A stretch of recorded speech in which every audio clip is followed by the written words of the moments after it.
नमस्कार साथियों, मेरा नाम दीपक डडवाल है और मैं एक म्यूचुअल फंड सर्टिफाइड एडवाइज़र हूँ। आज मैं आपके लेके आया हूँ कि जो बीएसई सेंसेक्स की 1990 से लेके 2025 तक जो जर्नी है और जो वेल्थ क्रिएशन हुई है इन्वेस्टर्स की, जो लगातार इन्वेस्टर रहे हैं, तो उसके बारे में आप थोड़ी डिटेल में आपको बताऊँगा। जब भी हम कभी पहले किसी इन्वेस्टर के पास जाते हैं, जो लोग हमारे पास आते हैं कि म्यूचुअल फंड में कैसे इन्वेस्ट करना चाहिए, क्यों इन्वेस्टमेंट करना चाहिए, तो हम हमेशा उनको एक एडवाइस करते हैं और ये सबसे कॉमन एडवाइस है कि आपको मार्केट में एक स्ट्रेटजी के साथ, एक प्लान के साथ, एक फ्यूचर गोल के साथ आपको मार्केट में एसआईपी के जरिए इंटर करना है। वो गोल लाइफ का आपका कुछ भी हो सकता है। वो बच्चों की आपकी शादी हो सकती है, हायर स्टडी हो सकती है, आपका कोई फ्यूचर का प्लान हो सकता है। उस हिसाब से आप इन्वेस्टमेंट अपनी शुरू करिए। जब हम लंबे समय में इन्वेस्टेड रहते हैं तो मार्केट का जो फ़ायदा है हमें विद कंपाउंडिंग के साथ मिलता है, जो कि आपको 12-15 की कंपाउंडिंग के साथ आपका पैसा ग्रोथ करता है। अगर आपका पैसा 15% के विद कंपाउंडिंग के साथ पैसा ग्रोथ कर रहा है तो 5 साल में डबल हो जाता है और 10 साल में वो 4 गुना पैसा आपका हो जाता है। बस इसमें एक ही कंडीशन होती है कि आपको मार्केट में इन्वेस्टेड रहना है और जिस गोल के लिए आपने शुरुआत करी थी एसआईपी के जरिए, वो आपको अपने माइंड में रखना है। जैसे कि आप देख रहे होंगे कि मेरे पास जो चार्ट है वो बीएसई बॉम्बे स्टॉक एक्सचेंज का 1990 से लेके 2025 तक का है।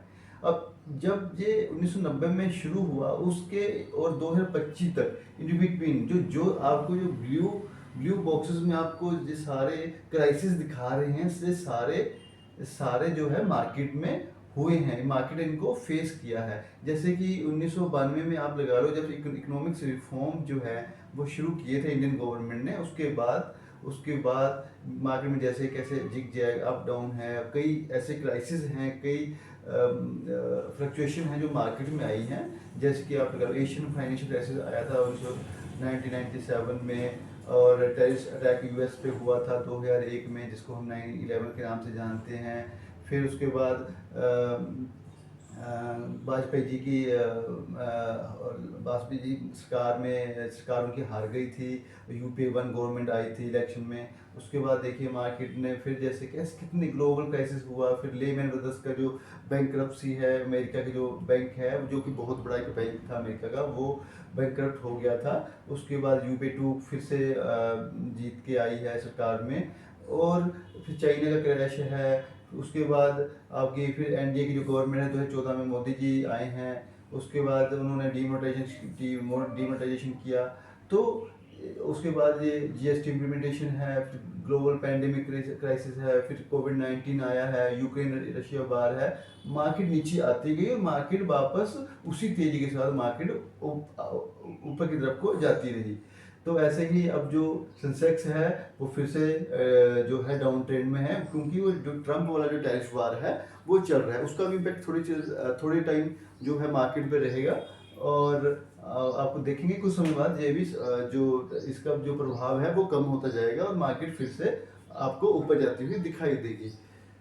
तो मार्केट ने हमेशा ऊपर जाना है, वो हमेशा स्ट्रेट वे में ऊपर नहीं जाती, वो हमेशा जिग जैग वे में वो नीचे जाती, ऊपर जाती है, नीचे आएगी ऊपर जाएगी, नीचे आएगी ऊपर जाएगी, वो ऐसे ही काम करती है।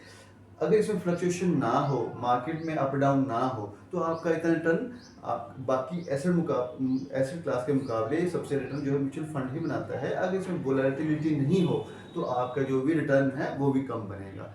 इसलिए ये बाकी अदर एसेट क्लास में के मुकाबले आपके पैसे की ग्रोथ इसमें ज़्यादा होती है। बट इसमें आपको यही है कि जिस प्लान के लिए, जिस टारगेट के लिए आपने जिस स्ट्रेटजी के साथ आपने एसआईपी शुरू करी थी, उसी के साथ चलते रहिए। मार्केट के अप डाउन के बारे में सोचने की जरूरत नहीं है। आपको एक लंबे समय में आपको इन्वेस्टेड रहने से आपको मार्केट में जो आपको पैसा रिटर्न बहुत अच्छा रिटर्न बना के देगा, और एक समय के बाद आपका पोर्टफोलियो एक अच्छी स्थिति में होगा और वो बहुत बड़ा बन जाएगा धीरे धीरे। जैसे बूंद बूंद से घड़ा भरता है, वैसे आपकी एसआईपी करने से वो जो है आपका जो फाइनेंशियल गोल है वो भी अचीव होगा। इसी अगर हमारी ये वीडियो आपको अच्छी लगे तो प्लीज़ इसको लाइक करिए और सब्सक्राइब करिए। जय हिंद, जय भारत।